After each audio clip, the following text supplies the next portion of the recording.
A well-established mind, a mind which is in a state of samyukti, is referred to as a kalpavriksha.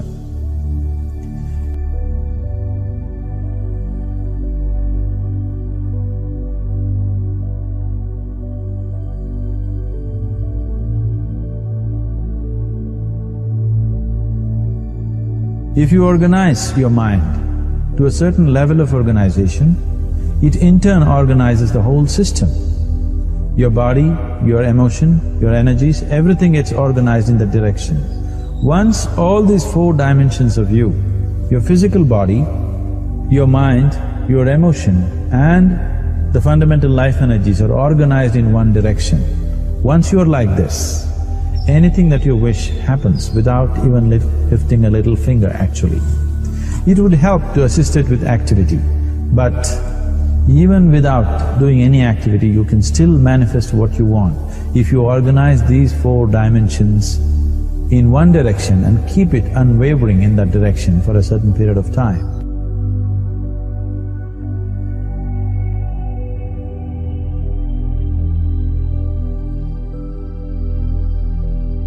Right now the problem with your mind is, every moment it is changing its direction.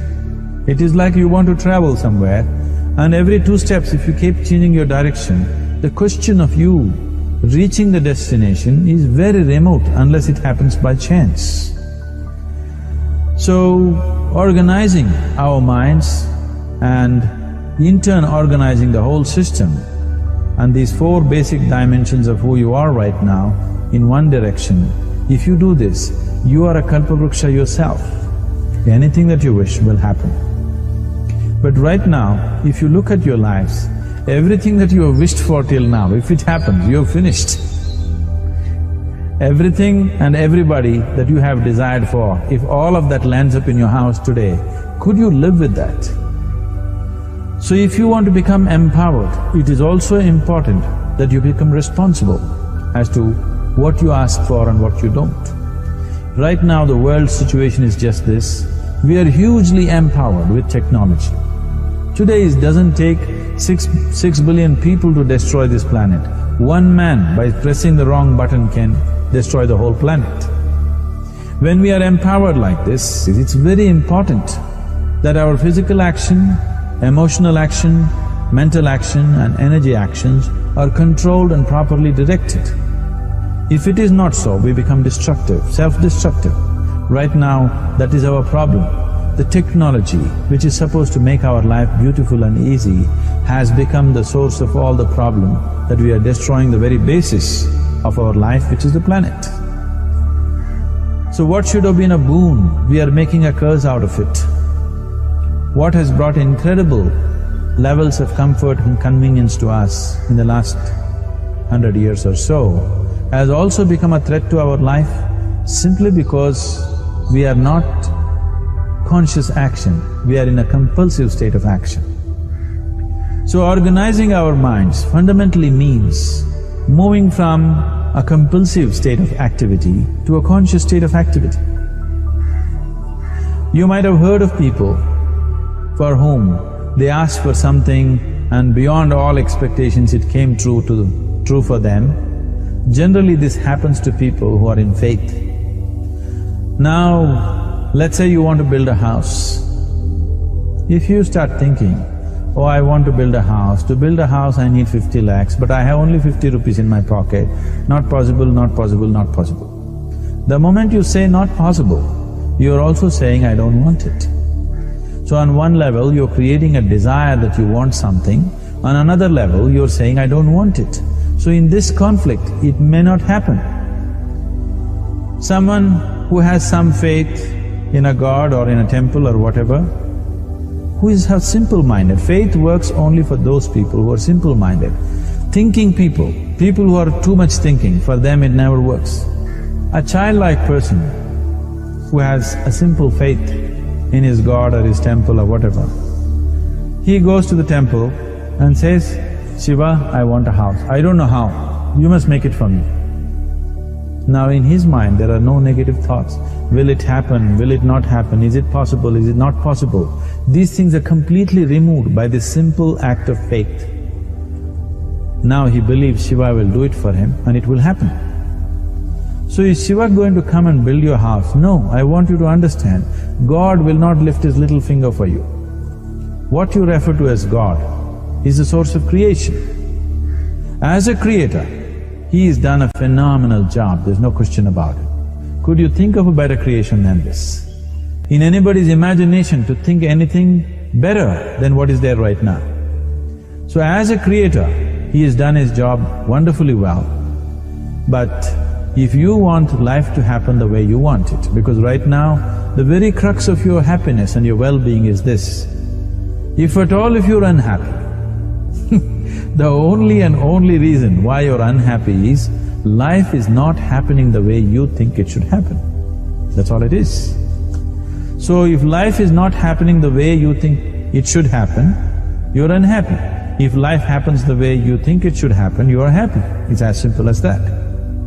So if life has to happen the way you think it should happen, first of all, how you think, with how much focus you think, how much stability is there in your thought, and how much reverberance is there in the thought process will determine whether your thought will become a reality or is it just an empty thought. Or how you do not create any impediments for your thought by creating negative thought process. Is something possible or not possible? Is destroying humanity. What is possible and not possible is not your business, it's nature's business. Your business is just to strive for what you want.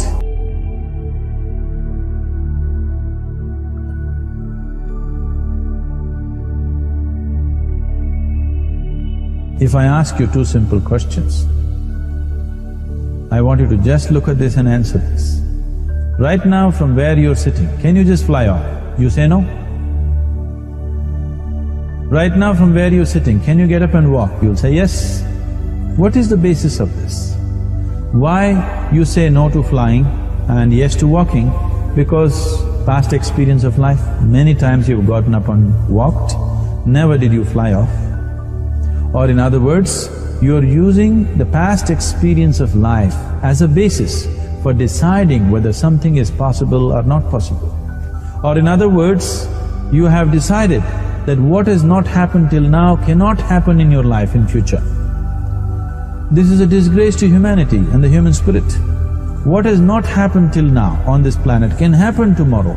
Human beings are capable of making it happen tomorrow. So what is possible and what is not possible is not your business. That is nature's business. Nature will decide that. You just see what is it that you really want and strive for that.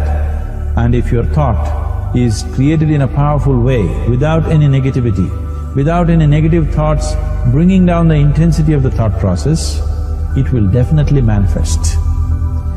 The whole existence today, modern science is proving, is just a reverberation of energy. It is a vibration. Similarly, your thought is also a vibration.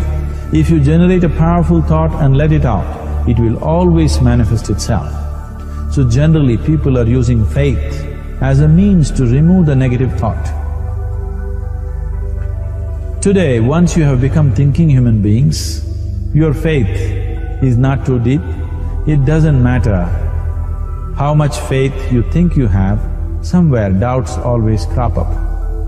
Right now, the way your minds are made, this moment, if God appears right here, you will not surrender to Him. You will want an investigation whether He is really God or not. With this kind of mind, you should not waste your time on faith. So there is an alternative, which is commitment. If you simply commit yourself to creating what you really care for, now once again, your thought gets organized in such a way, there is no such thing as whether it's possible or not possible. There is no hurdle in your thought process. Your thought flows freely towards what you want. Once this happens, making it happen will also naturally follow. So to create what you really care for, first and foremost thing is that what you want must be well manifested in your mind, that this is what I want. Is that what you really want? You must look at it, because any number of things in your life you have thought, this is it, The moment you reach there, you realize that's not it, it's the next one and the next one and the next one. So what is it that one really wants is one thing. First of all, we must explore. Once that is clear, and we are committed to creating it, now there is a continuous process of thought in that direction. Once you can maintain a steady stream of thought without changing direction, definitely this is going to happen in your life, or it will definitely manifest as a reality in your life.